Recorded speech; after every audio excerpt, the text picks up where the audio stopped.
Hello viewers, स्वागत है आपका मेरे YouTube channel study with doctor Pavan Oberoi पर। मैं doctor Pavan Oberoi, head of department faculty of commerce, Bhagwati college Meerut.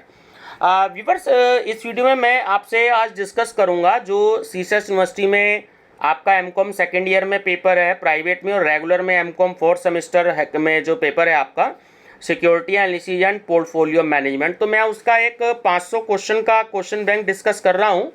तो मैं 3 पार्ट जो है वो उसके अपलोड कर चुका हूं। जिन्होंने ना देखा हो, मेरा channel study with doctor Pavan Oberoi को सब्सक्राइब कर लीजिएगा, लाइक और शेयर भी करते रहिएगा अपने फ्रेंड सर्कल में, ताकि वो भी बेनिफिट ले सकें।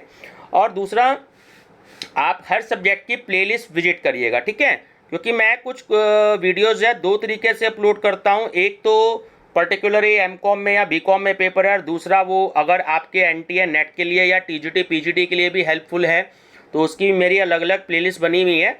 और रिसेंटली मैंने कल से ही एक बहुत काफ़ी डिमांड आ रही थी मेरे पास पीजीटी टीजीटी और एनटीए नेट के लिए क्वेश्चंस की, तो मैंने एक वीडियो प्लेलिस्ट अलग से बनाई है। आपके प्लेलिस्ट है question bank of commerce MCQs for NTA net PGT और टीजीटी की, ठीक है। तो इसके जो है मैं 6 पार्ट अब तक डिस्कस कर चुका हूँ। तो इसमें मिक्स क्वेश्चन होंगे, जैसा कि मैं मिसलिनियस नाम दे रहा हूँ, तो इसमें अलग अलग सब्जेक्ट के क्वेश्चंस होंगे और हिंदी इंग्लिश दोनों मीडियम में होंगे। अगर आप 400 से 500 क्वेश्चन के एमसीक्यूज की आप क्वेश्चन बैंक चाहते हैं, तो जो डिस्क्रिप्शन बॉक्स में मेरा मोबाइल नंबर है, आप मुझसे कॉल कर सकते हैं। तो आपको 400 से 500 क्वेश्चंस के बीच में एक क्वेश्चन बैंक प्रोवाइड किया जाएगा। 100 रुपीज़ आप मेरे अकाउंट में जमा करा देंगे, आपको जो है वो क्वेश्चन बैंक मिल जाएगा आपके मोबाइल नंबर पर व्हाट्सएप। दूसरा, अगर आप सीसेस यूनिवर्सिटी का साइंस से आर्ट साइड का बीकॉम एमकॉम या बीए का किसी सब्जेक्ट का क्वेश्चन पेपर सॉल्व चाहते हैं, तो वो केवल 10 रुपीज़ आपको पे करने होंगे मेरे मोबाइल नंबर पर मुझसे बात करके, और आपके उसी मोबाइल नंबर पर व्हाट्सएप आपको वो पेपर कर दिया जाएगा। तो बड़े नॉर्मल मैंने चार्जेस रखे हैं, केवल 10 rupees per year question paper, ठीक है व्यूअर्स। चलिए हम लास्ट पार्ट डिस्कस करते हैं, security analysis and portfolio management का पार्ट नंबर 4। निम्नलिखित में से कौन सी प्रतिभूति सभी आय वर्गों के निवेशकों को निवेश के लिए प्रेरित करती है? तो वो होते हैं समता अंश। तकनीकी विश्लेषण में ट्रेड लाइन या मूल्य कार्रवाई द्वारा रुझानों की पहचान की जाती है। तो ये कथन है बिल्कुल सत्य। निम्नलिखित में से कौन रिजर्व बैंक द्वारा प्रयोग किया जाने वाला मौद्रिक नीति का हथियार है?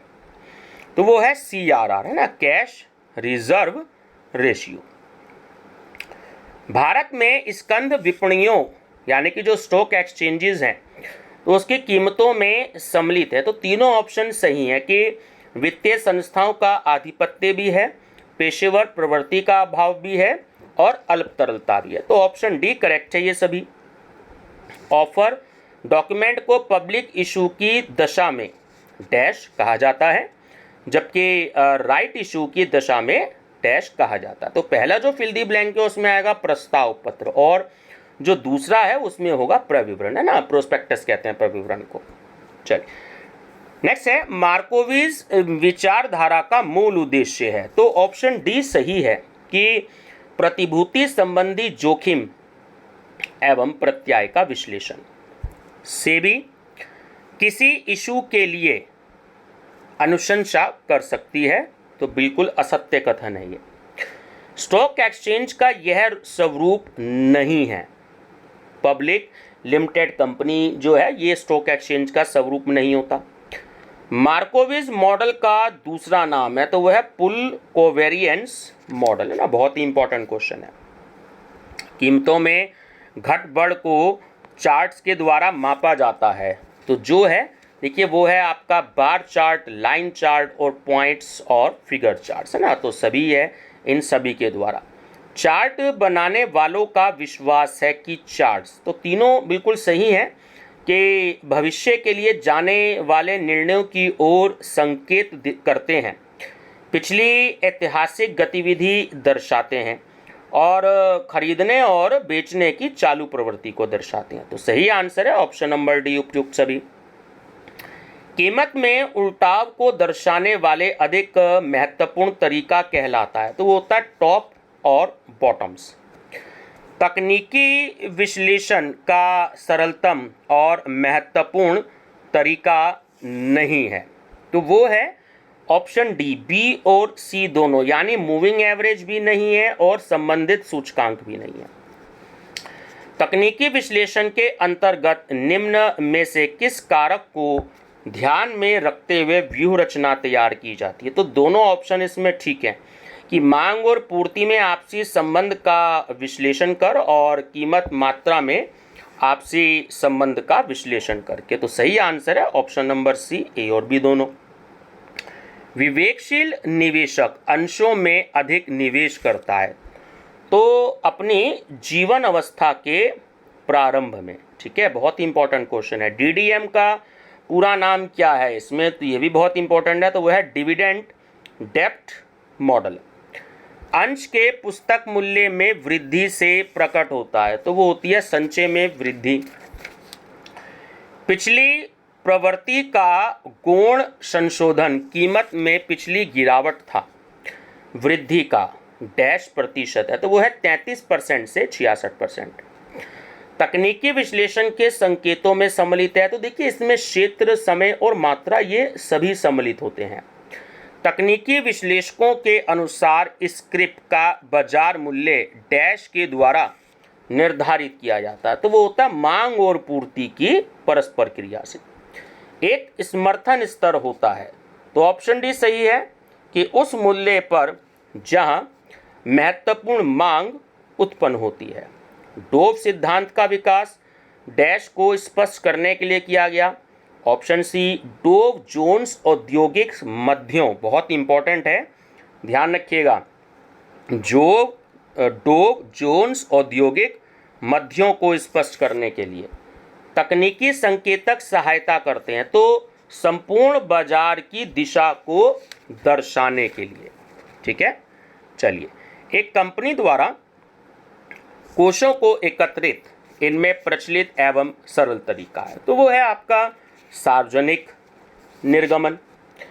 निम्न में से कार्यशील पूंजी आवर्त अनुपात की गणना कीजिए। विक्रीत माल की लागत 1 लाख रुपए, चालू संपत्तियां आपकी हैं 2 लाख रुपए और चालू दायित्व हैं आपके 10,000 रुपये, तो ऑप्शन सी सही है, वो होगा 10 गुना। सेबी नियंत्रित करती है, तो देखिए सेबी तीनों को नियंत्रित करती है, बहुत ही इंपॉर्टेंट क्वेश्चन है, एनटीए नेट में और पीजीटी में आया हुआ। प्राथमिक बाजार को भी, द्वितीयक बाजार को भी और म्यूचुअल फंड्स को भी, तो सभी को नियंत्रित करती है ना। तो सेबी की भूमिका डैश से संबंधित नहीं है, तो जो स्टॉक ब्रोकर होते हैं, स्कंध ब्रोकर है ना, तो उससे संबंधित नहीं होती। किसकी संस्तुति के बाद सेबी अधिनियम अस्तित्व में आया, ये भी आया हुआ क्वेश्चन है पीजीटी में और नेट में। नरसिंहम कमेटी की संस्तुति के बाद ही सेबी जो है वो अस्तित्व में आया था। वर्तमान में सेबी के अध्यक्ष हैं, बहुत ही मोस्ट इंपॉर्टेंट क्वेश्चन है, तो वो हैं अजय त्यागी। स्टॉक एक्सचेंज में लेन देन के तरीके में शामिल है, तो अंश दलाल का चयन, आदेश देना और अनुबंध करना, ये सभी होते हैं। स्टॉक एक्सचेंज के महत्वपूर्ण कार्य क्या हैं, तो तीनों ही होते हैं, प्रतिभूति का मूल्य निर्धारण, बाजार में तरलता बनाना और लेन देन के सौदों को सुरक्षा देना, तो ये सभी होते हैं। निम्नलिखित में से कौन अल्पकालीन वित्त का स्रोत नहीं है, तो वो होता है आपका समता पूंजी। एक कंपनी द्वारा अपने लाभों में से अंशधारियों को किए गए भुगतान को कहते हैं, तो देखिए ना तो लाभांश कहते हैं, ना लाभ कहते हैं और ना ही ब्याज कहते हैं। ठीक है, ध्यान रखिएगा, तो सही आंसर है इनमें से कोई नहीं। एक भारतीय कंपनी द्वारा निर्गमन किए जा सकते हैं, तो देखिए राइट निर्गमन भी किए जा सकते हैं, पब्लिक निर्गमन भी, और बोनस निर्गमन और प्राइवेट प्लेसमेंट भी, ये सभी किए जा सकते हैं, तो सही आंसर है ये सभी। विनियोक्ताओं के दृष्टिकोण से पूर्वाधिकार अंशों का गुण है, तो तीनों ऑप्शन बिल्कुल सही है। निश्चित आय का गुण भी है और न्यूनतम जोखिम का भी है और समता अंशों की अपेक्षा पूर्वाधिकार का भी है, तो सही आंसर है उपयुक्त सभी।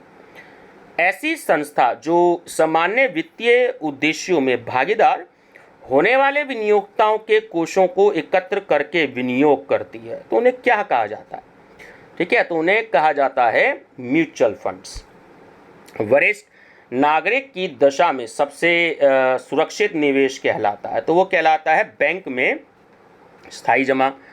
CAPM का पूरा नाम क्या है?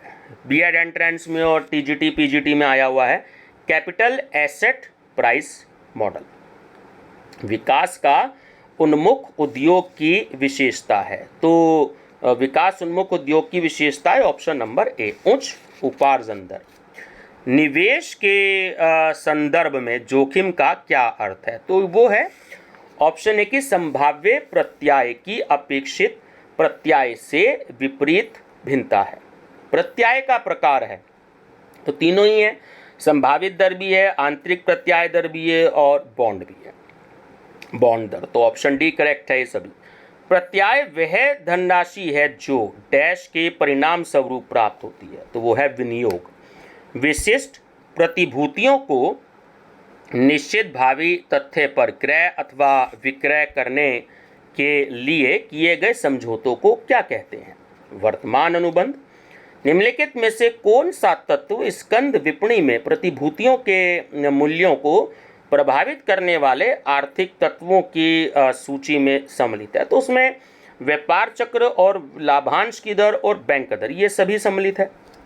राष्ट्रीय डिपॉजिटर की संख्या कितनी है ना? देखिए बहुत ही इंपॉर्टेंट क्वेश्चन है। 2 हैं, CDSL और NSDL, ध्यान रखेंगे। 2 प्रतिभूति के क्रय में जोखिम समाप्त हो जाएगी यदि सहसंबंध ऑप्शन नंबर बी R = -1 होगा, है ना। हम कोरिलेशन को स्मॉल r से डिनोट करते हैं। बॉन्ड्स है तो जो बॉन्ड्स होता है वो एक निश्चित आय साधन होता है, ध्यान रखिएगा। सेबी द्वारा नियुक्त निर्णय अधिकारी को प्राप्त है तो उसको जो है न्यायालय की शक्तियां प्राप्त होती हैं।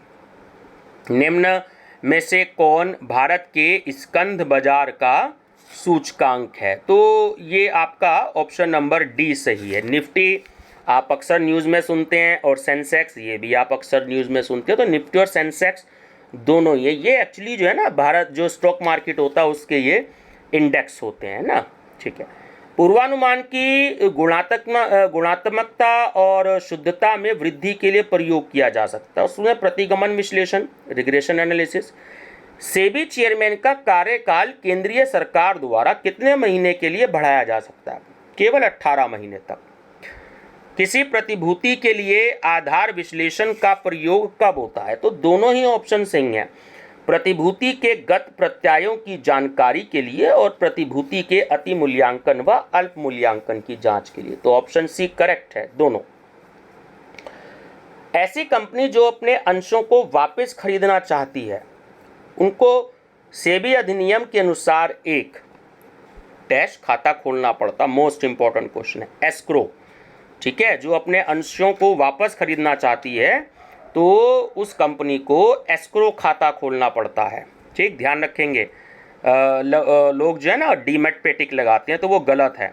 न प्रचलित ऋण उपकरणों की श्रेणी में सम्मिलित है तो सुरक्षित प्रीमियम नोट और फ्लोटिंग रेट बॉन्ड और सुरक्षा अधिपत्र ये सभी होते हैं।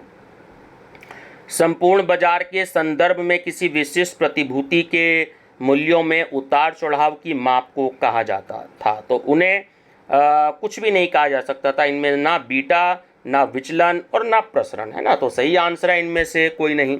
डीमेटलाइजेशन प्रक्रिया में भौतिक प्रमाण पत्रों को क्या किया जाता है? देखिए ना तो जलाया जाता है, ना फाड़ दिया जाता है और ना ही डिफेस्ट किया जाता है। तो सही आंसर है इनमें से कोई नहीं। ऐसा बाजार जहाँ नवीन प्रतिभूतियों में व्यवहार किया जाता है तो उसको क्या कहते हैं? तो उसको क्रय बाजार कहते हैं। प्रतिभूतियों के निरूपीकरण का क्या अर्थ है? तो सी कि इलेक्ट्रॉनिक रूप से प्रतिभूतियों को धारण करना। प्रतिभूतियों के मूल्य निर्धारण में सेबी का महत्वपूर्ण योगदान होता है, तो बिल्कुल ही असत्य कथन है ये, ठीक है, ध्यान रखेंगे, असत्य कथन है ये। प्रतिभूति विश्लेषण मुख्यतः संबंधित होता है तो व्यक्तिगत प्रतिभूतियों के मूल्यांकन एवं विश्लेषण से संबंधित होता है। सेबी अध्यक्ष की नियुक्ति किसके द्वारा की जाती है? तो वो राष्ट्रपति के द्वारा की जाती है। सेबी किसी इशू या निर्गमन के लिए अपनी अनुशंसा कर सकती है? नहीं, ये बिल्कुल असत्य कथन है। बॉन्ड्स जो है वो निम्न में से कौन से प्रकार के होते हैं? तो अशोधनीय बॉन्ड्स होते हैं। एक समझदार निवेशक स्टॉक मार्केट में निवेश करता है तो पोर्टफोलियो बनाकर सभी में कर सकता है। ठीक है, मतलब कि पोर्टफोलियो बनाकर ब्लू चिप कंपनी में भी, बैंकिंग कंपनी में भी और फार्मा कंपनी में भी, है ना, सभी में कर सकता है। स्कंद विपणि किसी देश की मापन यंत्र है तो उसकी समृद्धि की होती है। प्रतिभूति विश्लेषण जो है वो किया जाता है। देखिए, प्रतिभूति विश्लेषण जो है वो एक्चुअली विनियोग निर्गमन के लिए किया जाता है। ठीक है, ध्यान रखेंगे। प्रतिभूति निवेश का उदाहरण है वो है ए समता अंश में निवेश। प्रतिभूति समूह प्रबंधन की वह अवस्था है जिसमें प्रतिभूतियों की जोखिम व प्रत्याय का परीक्षण करते हैं तो कही जाती है, तो उसे प्रतिभूति विश्लेषण व्यवस्था कहते हैं। रेपो रेट का दूसरा नाम है तो उसे हम कहते हैं बेस रेट। कौन सी प्रतिभूति विमोचन योग्य नहीं होती? तो वो होती है आपकी समता पूंजी। ठीक है, प्रतिभूति विविधीकरण होता है तो देखिए, प्रतिभूति विविधीकरण एक्चुअली निवेश का विभिन्न प्रतिभूतियों तक विस्तार होता है। सबसे जोखिमपूर्ण प्रतिभूति कौन सी मानी जाती है? समतांश, इक्विटी शेयर। निम्न में से क्या एक कृत्रिम या व्युत्पन्न प्रतिभूति है? तो वो होती है ऑप्शन एवं फ्यूचर। तो ये एक कृत्रिम यानी कि आर्टिफिशियल जो है ये सिक्योरिटी होती है। ठीक है, ध्यान रखेंगे। चलिए, नेक्स्ट है, निम्नलिखित में से कौन सा एक कंपनी की वित्तीय सूचनाओं का स्रोत जो है वो नहीं है? तो वो है मिनिस्ट्री ऑफ कंपनी अफेयर्स। वित्तीय संपत्तियों में सम्मिलित है तो प्राथमिक प्रतिभूतियां और द्वितीयक प्रतिभूतियां दोनों ही सम्मिलित होती हैं। बाजार में मांग और आपूर्ति दबाव के कारण जो परिवर्तन होते हैं उससे उत्पन्न जोखिम को क्या कहते हैं? बाजार जोखिम। ठीक है, कंपनी की कार्यक्षमता को प्रदर्शित करने वाले वित्तीय विश्लेषण में सम्मिलित है तो तीनों सम्मिलित हैं, लाभांश आय अनुपात भी, प्रति अंश आय भी और विनियोगों पर प्रत्याय भी। तो सही आंसर है ऑप्शन डी, ये सभी। कंपनी विश्लेषण से तात्पर्य किसी व्यावसायिक इकाई की डैश का पता लगाने से, तो लाभदायकता और आर्थिक स्थिति और प्रतिस्पर्धात्मक स्थिति, है ना, तो सही आंसर है सभी। सेबी अध्यक्ष का नियुक्तिकर्ता, तो देखिए इसमें एक्चुअली मैं बता दूं ये पिछली अभी थोड़ी देर पहले भी क्वेश्चन आया था तो इसमें थोड़ा सा एक कन्फ्यूज़न है क्योंकि मैंने कई जगह बुक्स में पढ़ा है कि केंद्रीय सरकार करती है और कहीं बुक्स में राष्ट्रपति। तो भी थोड़ी देर पहले जो क्वेश्चन आया था मैंने वहाँ बताया आपको कि राष्ट्रपति जो है वो नियुक्त करते हैं। तो इसमें मेरे हिसाब से 99% तो केंद्रीय सरकार होना चाहिए। ठीक है, तो दोनों जो हैं मैंने इसमें रखे हैं। राष्ट्रपति भी मैंने पढ़ा है तो इसलिए एक जगह राष्ट्रपति किया, लेकिन आपको अगर आंसर लिखना हो तो इसमें एक्चुअली आप मेरे हिसाब से 99% तो केंद्रीय सरकार कीजिएगा। ठीक है, चलिए नेक्स्ट है कि भारत के केंद्रीय वित्त मंत्री का नाम। तो देखिए जो फाइनेंस मिनिस्टर आप जानते हैं वो निर्मला सीतारमण जी हैं और रिजर्व बैंक के जो गवर्नर हैं ये भी आप जानते हैं श्री शक्तिकांत दास जी हैं। एक्चुअली यूनिवर्सिटी ने एक साल की अपनी जो आंसर शीट है उसमें राष्ट्रपति दे रखा था तो इस वजह से एक जगह राष्ट्रपति किया गया है इसमें। वैसे आप केंद्रीय सरकार लगाएं तो ज़्यादा बेटर रहेगा मेरे हिसाब से। निम्नलिखित में से कौन एक कृत्रिम या व्युत्पन्न व्यापार है? तो देखिए ना तो समता पर व्यापार होता है और ना ही भावी सौदा होता है, तो सही आंसर है इनमें से कोई नहीं। डाकघर में सुकन्या समृद्धि योजना में निवेश के लिए बेटी की अधिकतम आयु होनी चाहिए, तो वो 10 वर्ष से कम होनी चाहिए। अधिक दर जो लाभ कमाने के उद्देश्य से उच्च जोखिमपूर्ण विनियोग में लगाए गए धन को क्या कहा जाता है? तो देखिए ना तो ऋण पूंजी कहा जाता है और ना ही साहसिक पूंजी कहा जाता है, तो सही आंसर है इनमें से कोई नहीं। विनियोक्ताओं के दृष्टिकोण से पूर्वाधिकार अंशों का गुण है, तो तीनों ही हैं कि आय की निश्चितता और न्यूनतम जोखिम और समता अंशों की अपेक्षा पूर्वाधिकार, तो सही आंसर है ऑप्शन डी उपयुक्त सभी। अब इसमें एक क्वेश्चन है, ये आपका x तथा y प्रतिभूति का सह विचरण निर्भर करता है। तो इसमें आपका ऑप्शन नंबर जो सी है वो करेक्ट है, h d x into h d y. दो प्रतिभूतियों के क्रम में निहित जोखिम को मापने के लिए सहायक होता है। तो ऑप्शन बी कि प्रतिभूतियों पर व्यक्तिगत प्रत्याय का औसत। सेबी के द्वारा प्रतिभूति बाजार के व्यवसाय का डैश किया जाता है। देखिए, नियमन और नियंत्रण, ठीक है, दोनों किए जाते हैं। प्राथमिक बाजार में सेबी की भूमिका है। तो तीनों ऑप्शन बिल्कुल करेक्ट हैं। मर्चेंट बैंकर्स का पंजीयन करना और प्रविवरण के रूप में स्वरूप में सुधार करना और मुख्य संस्थाओं का पंजीयन या पंजीकरण करना। तो ऑप्शन डी करेक्ट है ये सभी। मुद्रा बाजार में किसका लेन देन नहीं होता है? बहुत ही इंपॉर्टेंट क्वेश्चन है, पीजीटी में आया हुआ है। मुद्रा बाजार में एक्चुअली पूर्वाधिकार अंशों का लेन देन नहीं होता, ठीक है। प्रतिभूति जन्य विनियोगों की श्रेणी में सम्मिलित किया जाता है। तो तीनों सम्मिलित किए जाते हैं,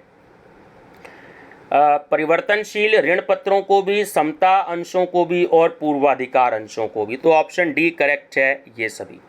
एसएमई का अर्थ, यानी पूरा नाम आपसे पूछ रहा है, तो एसएमई का पूरा नाम होता है स्मॉल एंड मीडियम एंटरप्राइजेस।